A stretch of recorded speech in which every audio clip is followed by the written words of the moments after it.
just feels right.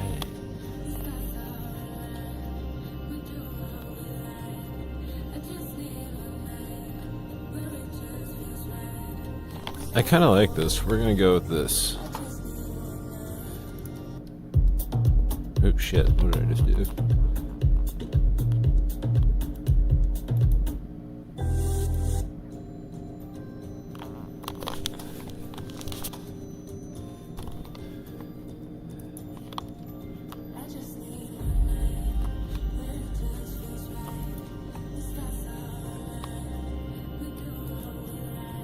Alright, so the game audio is probably coming through the recording.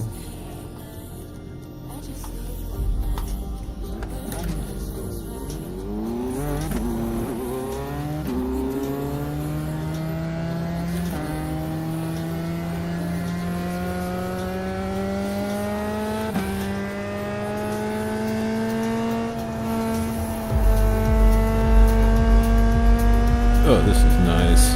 I get to have my sub going. Sucks for you guys though, so I'm gonna have to probably do this without mic. We'll see what it sounds like.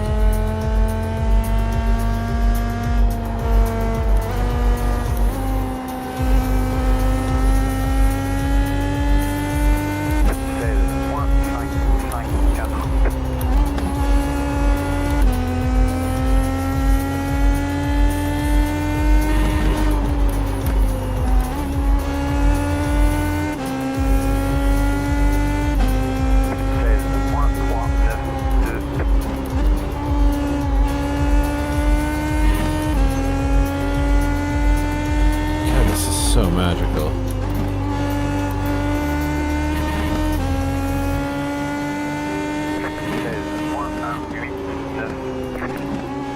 Night driving is so amazing. I love racing at night. I used to love playing tennis tournaments at night too. I feel like a rock star, kinda. Fun, and there's this magical quality to the way everything looks under the lights at speed.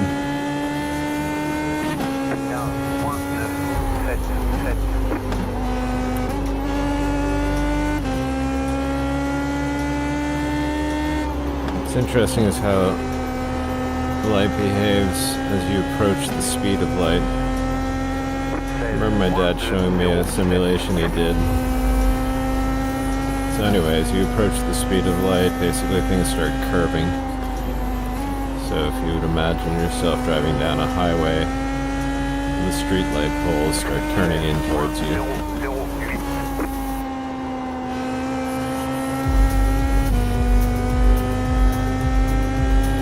At least that's how they understand it. You can't actually go the speed of light. Therein lies the fundamental rub. 2. Space travel. In order to travel far distances, we need to go faster than light. And laws of physics say, no can do, boss.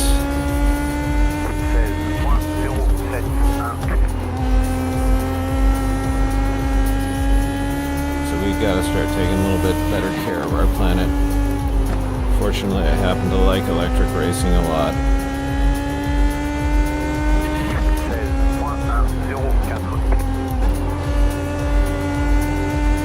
Although this is amazing, always has been.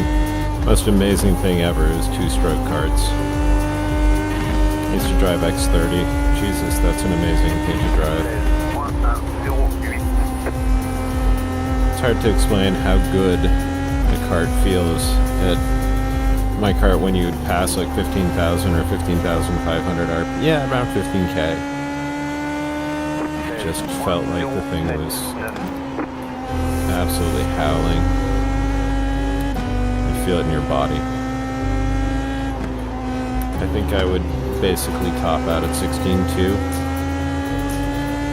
on mine. Could be gearing at D-Town, kind of straight, something like that. Or maybe that was NJMP, I forget which. I don't know if I ever got a chance to do really long NJMP.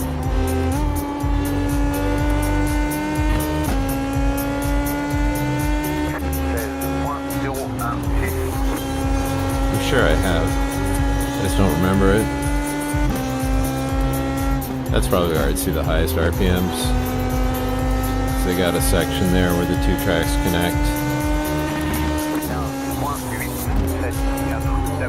Remember, that's where Nick did his first game-changing pass for him. He passed Ryan in the kink at NJMP, going from lib to the top track. There's 65 mile an hour-ish when you're a junior, right kink. It's a high speed sweeper, but it's there nonetheless. Anyway, that's where Nick was trying to pass Ryan. Tried once, couldn't do it. Tried twice, couldn't do it. And then on the third try at that spot, he did it, and it was just an unbelievable send. All of them were sends. I mean, they were just, I'm going for it, man. And he just bisected the line and just barely ate shit each time. And I was watching as a father going, what the fuck have I done? My kid is throwing himself at 65 miles an hour past Ryan, or trying, and he's doing it all over the track, right? Because what made the race so interesting was Nick's in X30, then Ryan's in Rotax. Now, these are both 125cc engines, but a Rotax drives really, really differently than X30. So an X30 is all power on the top. It doesn't have much in the bottom, but as those revs grow, they just grow linear and just keep going. And bam, at the top end, they're just fucking extraordinary. Anyway, the Rotax is totally different. The Rotax has zero fucking bottom end. I mean, it's got this weird Rotax stumble that happens if you ask for too much bottom end. It'll just kind of go fart on you and give you nothing. And then you flip the pedal and it gets happy again. But anyway, it has zero bottom end, but it has the most amazing mid-range. It's this gigantic broad mid-range, and it's so sweet. So anyway, they drive different. So the way that this would play out at NJMP on the long track is Nick in the X30 would close dramatically on Ryan in the fast bits, and Ryan in the Rotax would pull away in the twisties.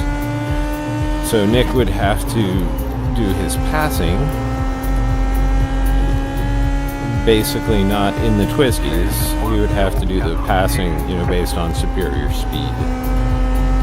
Anyway, so he was sending it into one as well, so there's some pretty remarkable attempts at one, which involved him ending up wide, 2 wheels off, barely eating shit. Barely not eating shit, rather. And I was really proud of him that day, just because it's he just overcame all of his fears and forced himself to do something that fucking terrified him, and did it. Showed himself that he could do something. It was actually pretty impressive in a kid that young. And the whole reason I started him karting, or one of the reasons why I started him karting, is I was terrified of stuff when I was a kid. I was such a wimp. I was scared to go on roller coasters. I never went on roller coasters and this, that, and the other thing. So when I became a teenager, I was like, fuck this. I'm gonna start doing stuff that scares me a little. And then spent most of my adolescence and my adult, life sort of doing that. And I got really into skateboarding, surfing, snowboarding, and then ultimately motorsports. And I'm not into motorsports because they scare me. It's the exact opposite.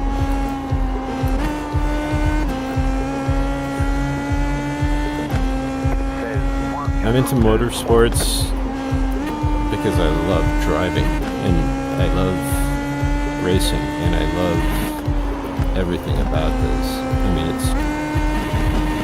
at this point it feels like it's part of me. But it's been that way with everything that I love. Like when I was very, very into surfing and snowboarding, that was very much a part of my life.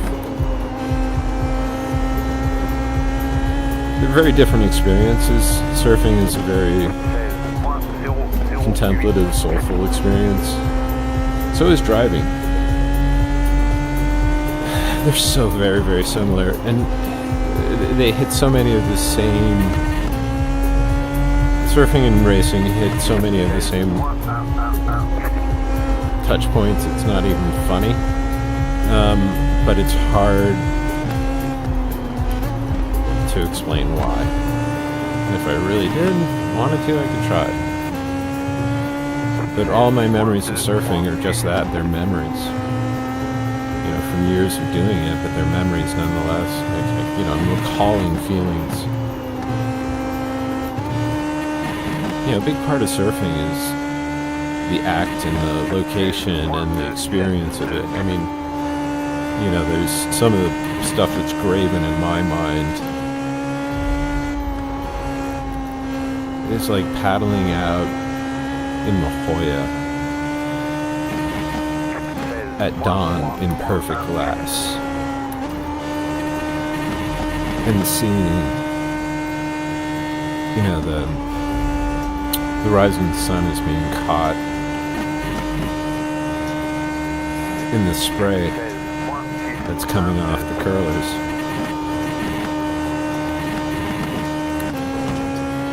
You know, just stuff like that. You know, just the beauty of it. You know, seeing a perfect A-frame just next to you, kind of sitting there in the ocean, because you know how to position yourself, you know, with the way waves work and stuff. You're just watching a massive wave roll by you. You know, you just let it kind of slip away. And then you, just the way that light and the ocean and the clouds and the way that the winds and the sea come together or not. Oh God, it's so fucking beautiful. And just being a part of all that. And it can also be, you know, I mean, it can be other things too. I mean, it can be scary and violent and dangerous and ugly. There's this great scene in Dogtown and the Z-Boys where it's about the guys, you know, part of the the Dogtown gang, were like, I guess, like me and everyone else, and you know, you surfed, you skated, and then eventually you snowboarded and did that kind of stuff too. But that was more of a rich kid thing. But so yeah, like the Dogtown boys would probably not be snowboarders, really. I mean, Cardiel was an extraordinarily famous snowboarder, but he really segregated, I think, his snowboarding from his skateboarding. And I think his skateboarding probably is, at least, you know, when I think of someone like Jake Phelps, I think Jake would say that Cardiel's skateboarding, you know, was epically historic. But that, like, Cardiel would downplay his snowboarding, which was also kind of epically historic, because Cardiel was, of course, an epically historic, or is an epically historic guy, who's just unbelievably good at pushing the limits, and doing so in the most nar-nar way imaginable. So, Cardiel, of course, being Cardiel, you know, took nar-nar to the mountains. He wasn't alone there, though. There's a bunch of crazies when it comes to the mountains.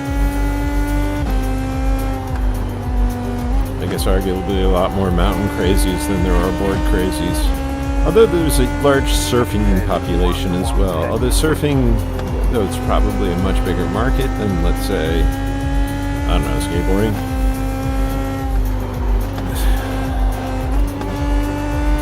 It's limited by coast, and usable coast at that.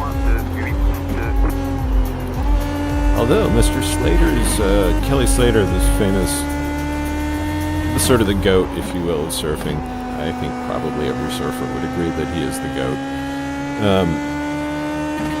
At least pro surfer. From what I understand, his professional career is unmatched.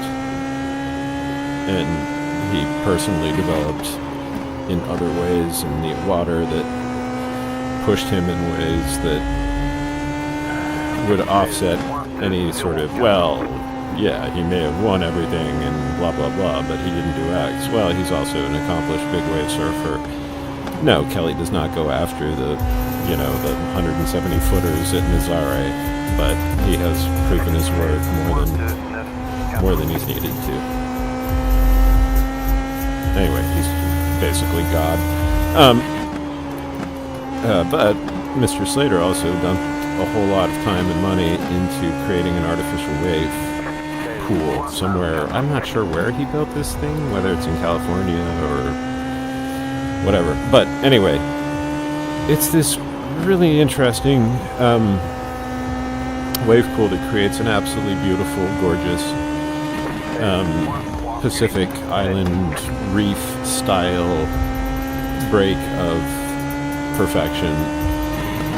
That is, of course, utterly tunable. And all the footage of it has been like, you're like, oh my god, just let me have that, please. So you could imagine that there's commercial possibility, I suppose, for this kind of thing. So yeah, I mean, who knows, surfing could maybe have an explosion of popularity with all sorts of wave pools being built inland. It's always been the problem with surfing.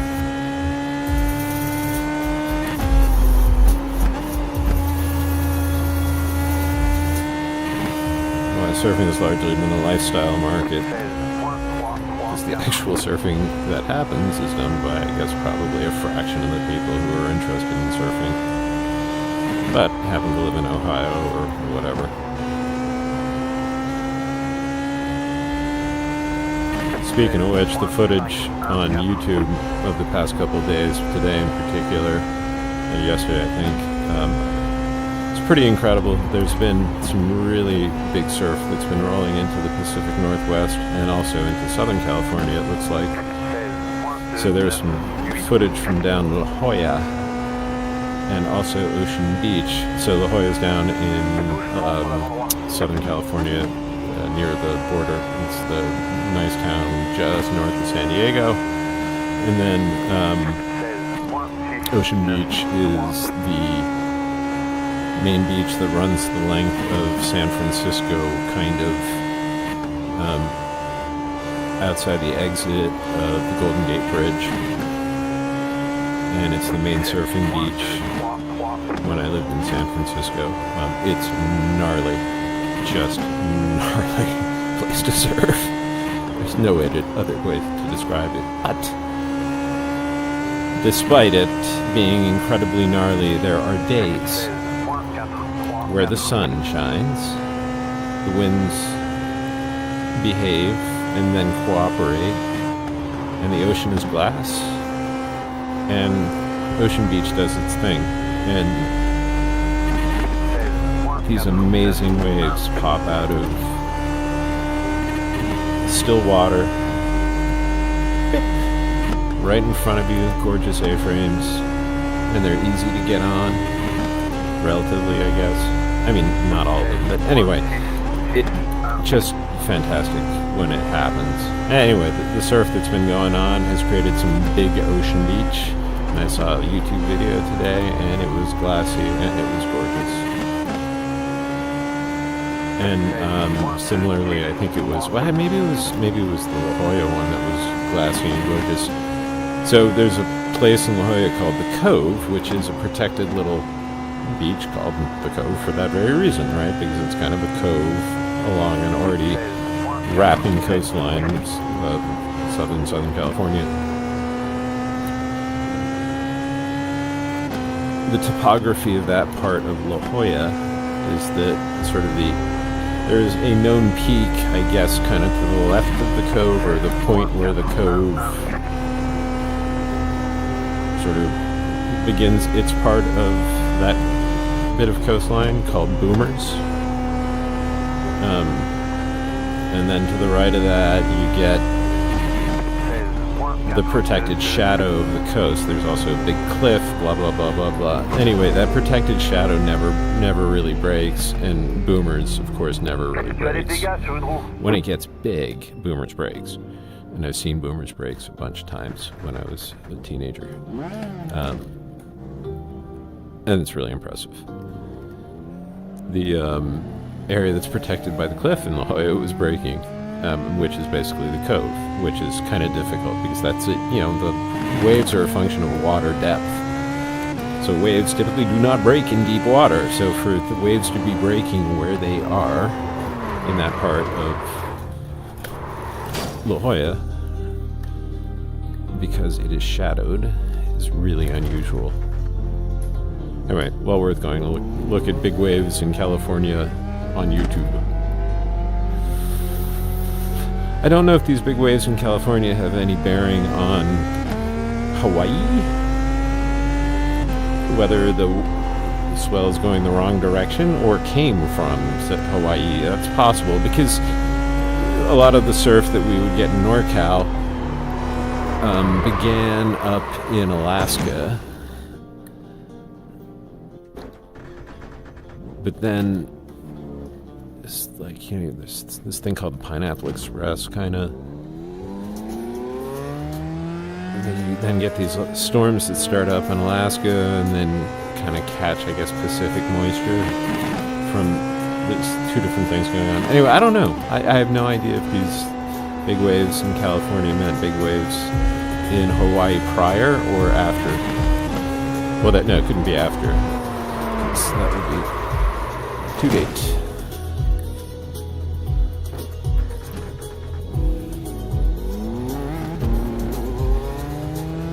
Anyway, those are always amazing to watch. I didn't surf any big waves because I wasn't a very good surfer, but I definitely surfed stuff that could drown you pretty good. You know, 10-foot plus faces.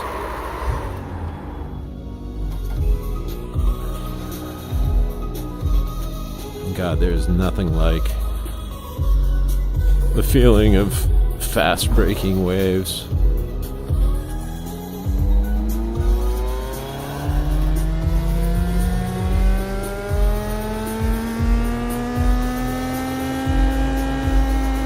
It's kind of a similar thing, you know, if you think about it. When we turn, you get that sensation. You know, a car turning is mass being managed. You know, it's not. I mean, yeah, there's traction and everything, but the traction is a function of.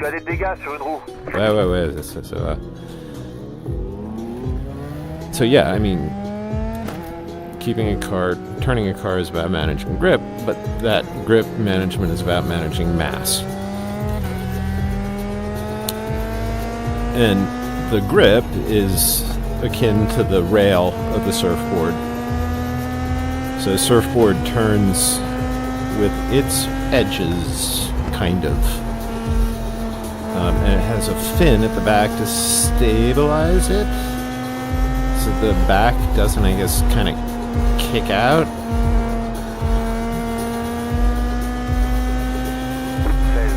But, you know, you'll occasionally see some longboard guys having fun taking the fins off their longboard and going out. And so they longboard just fine. They can turn just fine. But what I don't think they can do is turn as aggressively because they're using only rail to manage the orientation. And I think that Skeg, of course, helps keep the board not only the back end kind of in line, but it sort of points the thing. It keeps it pointed in the direction that it's going. So I guess if they are using their longboard sans skeg or sans fin, then they're using the rails. So they're kind of snowboarding, kind of using edges, I would imagine. I never really longboarded.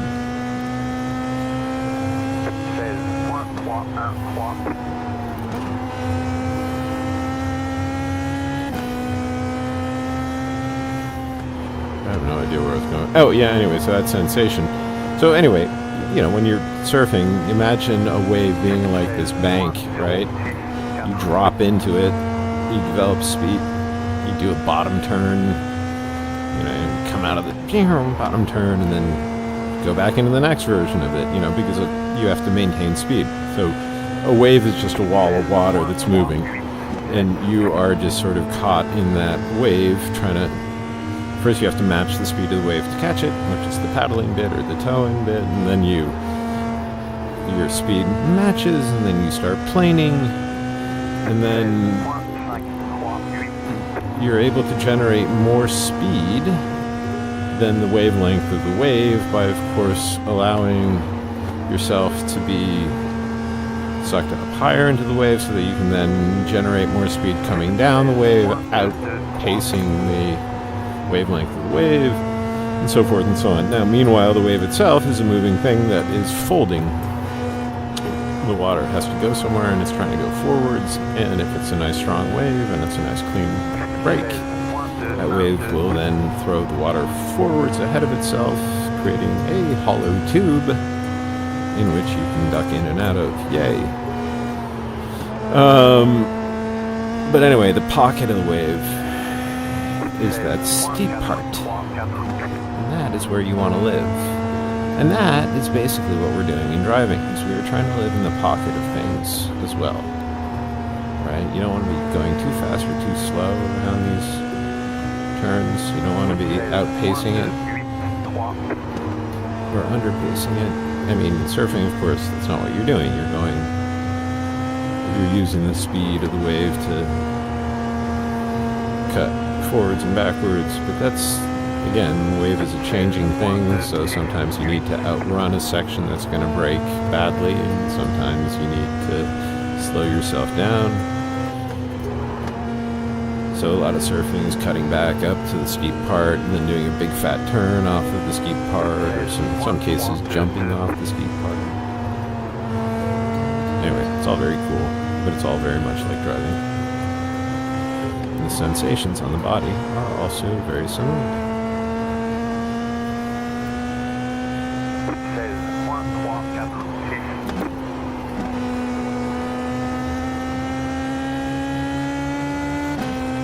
And there is that sort of, it's that place where you find yourself and lose yourself simultaneously, kind of feeling to both sports, to paraphrase Bodhi from Point Break. Surfing is that place where you lose yourself, find yourself. I don't know what he said, but anyway, it's kind of a surfy thing to say, but it's, 70s soul surfy, but it's true. Surfing is that place where you lose and find yourself. You really get lost in the nature of it. I mean, I suppose that depends. If you surf out at Huntington Beach with 1,000 other people and it's an unpleasant, chaotic, crowded experience, but that blessedly was not my experience for most of my life. Surfed in relative solitude, just me and pals in NorCal. New Jersey almost, just me and my pals, except for summer days and then my other surfing was done in Southern California, which was kind of weird, but also not, because it was different times. I'm in my 50s, so it's a long time ago.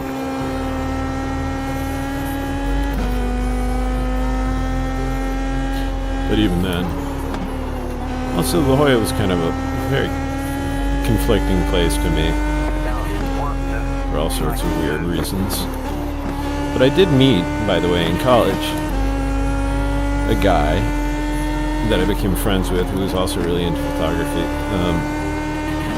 who turns out he was born and raised in La Jolla and lived right down by the sort of near the Beach and Tennis Club, down on the La Jolla Shore area, that little housing kind of area. Anyway, this guy was really nice, and he introduced me, I guess, I don't know what year this was, but to all his friends from La Jolla, they were just, also incredibly sweet. I mean, these were really nice young people, and they were these were, it was, kind of hilarious, because they were, the archetype of Southern California, and they were all beautiful. They were all just lovely-looking kids, all of them. I mean, not necessarily hey, look at me, I'm beautiful, but just gorgeous, fit, attractive, just that it was Beverly Hills 90210 kind of, but they were such nice kids. Complete antithesis of a lot of the kids that I ran into surfing in La Jolla, which is weird. But that was also kind of down in a different part of town. Like the Windansea area was really, really rich. And I didn't surf Windansea proper because it was definitively not welcoming of locals and stuff like that. I never paddled out there. However, I would paddle out. We used to go down to Marine Street, not to surf, but to body surf. So Marine Street has this great beach where the waves jack right up on the beach, on the sand. It's super steep. So the swell comes in and then basically hits a wall, it goes boink! So it can be a lot of fun to body surf. And occasionally you'll see like really competent surfers who are capable of taking off on really, really quick breaks, surfing the beach break there. But that was really rare.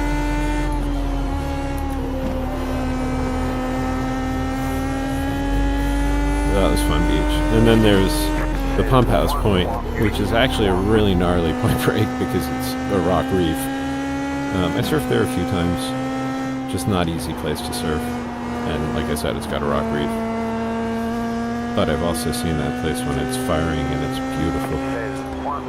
And then there's Windansea proper, which is beautiful. I did most of my surfing, I would say, like down by the La Jolla Shores area, Blacks, that kind of stuff.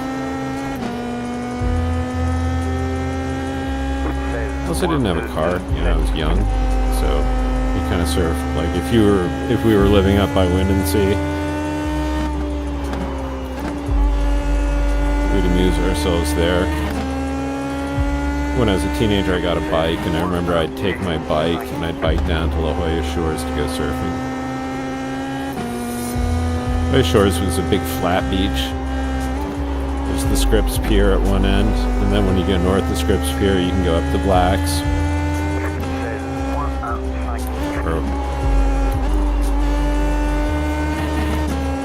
If you keep going, you eventually get to Torrey Pines State Park, I think. But Blacks is a famous surfing beach. And I used to go out to Blacks a lot just because it was nice to get out there because it was remote enough back then. You had to walk down the cliffs from above or walk in from Scripps Pier, like at the beach. You would go in at La Jolla Shores, which is what I did, and then I'd walk all the way down. It's kind of funny unfortunately, terrible little thing called AIDS happened, but prior to that, Blacks Beach was a thriving nude beach, as well as world-class surf spot. It was, I guess, originally kind of, there was a lot of, I just remember, like going surfing, you'd walk past, like, two perfectly normal-looking late middle-aged couples, guys with beards and sunglasses, trucker hats, women, blah, blah, blah. But, walking along, holding Budweisers, but not a stitch of clothing on. It's just kind of shocking to, like, a, 15-year-old kid. You're like, oh my god. But it was actually really, really funny, too, because they were just, like perfectly normal-looking people looking completely content, just being buck-ass naked walking down the beach.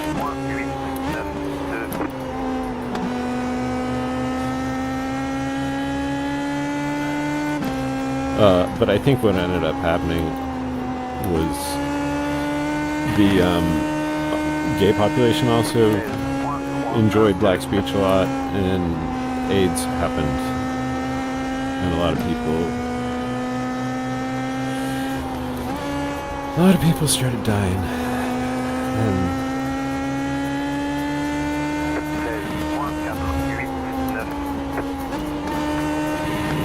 I don't think Blacks survived that as a nude beach.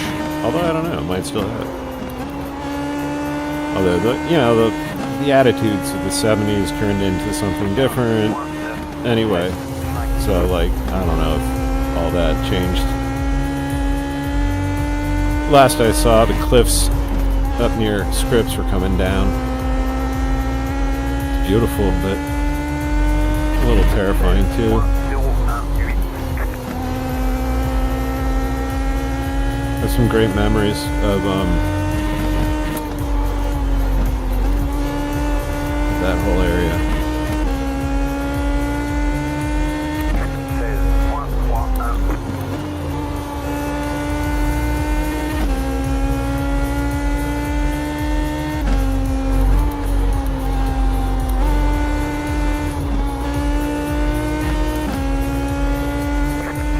Probably need new tires.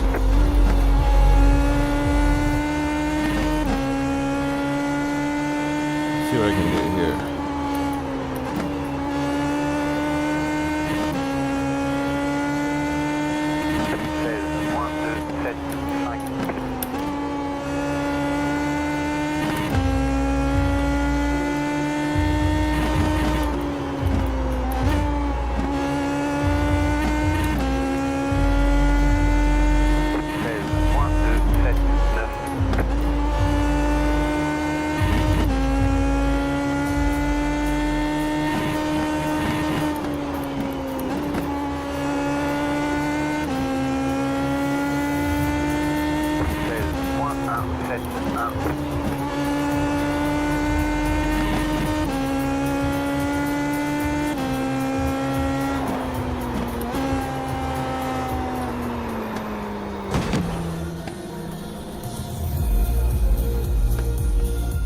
Tu as des dégâts sur une roue. 20.216. What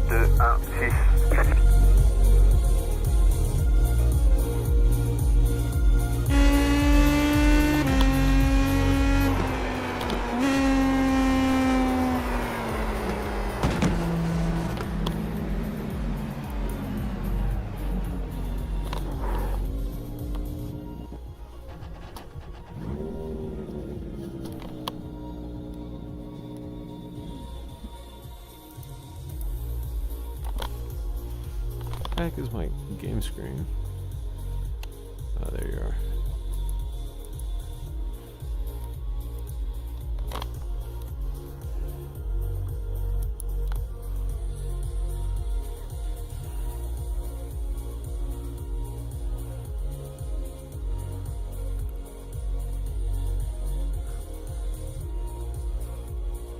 Oh, I did a bunch of laps without even really noticing.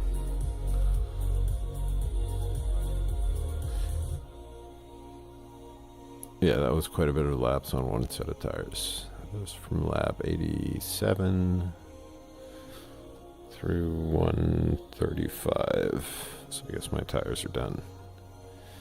Alright, so what I should do is I should try to see how the car drives over 30 laps. And then over 60 laps. Because I think, if I recall correctly from back in the day, that's kind of how we used to, how many laps were in the races. What we can do also is go take a look at the schedules and stuff. What I think I'm going to do at this point is restart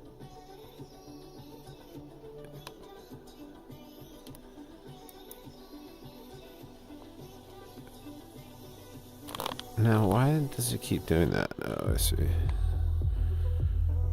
Welcome to the OpenXR Toolkit. Control F2. Try it now, except I have and it doesn't do anything. You may show the in-game setting menu. Yeah, well, that doesn't work. And I don't understand how it ever will. Alright, so this doesn't have the weird shininess that I was getting in iRacing.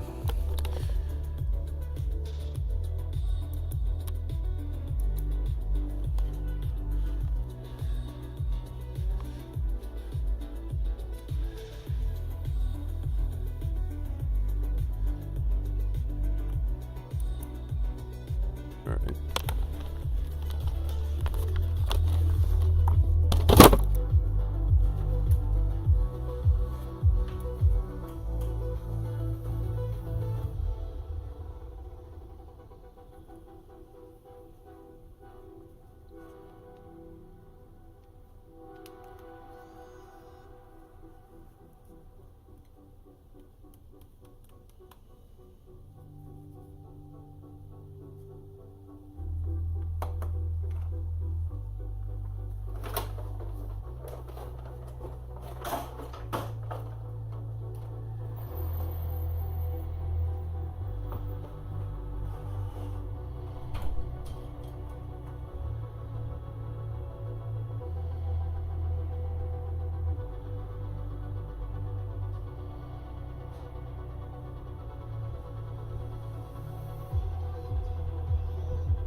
turn off my computer.